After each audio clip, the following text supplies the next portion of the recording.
Друзья, всем привет! В преддверии анонса MIUI 11 появляется много разной информации. Не так давно я вам уже показал, какие основные изменения будут ожидать владельцев в новой версии оболочки от компании Xiaomi. Ссылку на это видео я оставлю в описании. А в сегодняшнем видео я вам расскажу, какие телефоны не получат MIUI 11, и это подтверждено официально.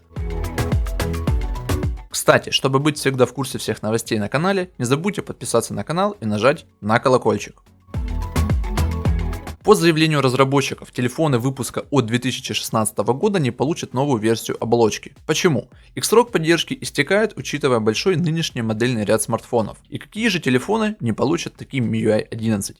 Из линейки Redmi это следующие модели: Redmi Note 4 на Mediatek, Redmi 3S, Redmi 3X, Redmi 4, Redmi 4A, Redmi Note 3, Redmi Pro и Redmi 4 Prime. А вот линейка Mi потеряет меньше аппаратов поддержки, и это будут Mi 5 и Mi Max первого поколения.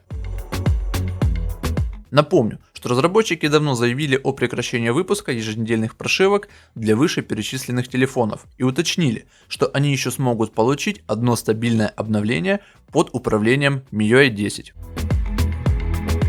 Что касается Note 4X на процессоре Snapdragon и Redmi 5 Plus, то никакой официальной информации касательно прекращения поддержки нет. Так что советую владельцам этих телефонов не расстраиваться и ждать новых обновлений. Всю самую свежую и актуальную информацию вы всегда сможете найти в нашей группе ВКонтакте. Живое общение, помощь по различным вопросам и новости из мира IT – все это находится там. Переходите и подписывайтесь, ссылка в описании. Поддержите это видео лайком, если оно вам было интересным, а также не забывайте подписываться на наши социальные сети. Ссылки будут в описании. Сегодня с вами был Илья, и всем до новых встреч!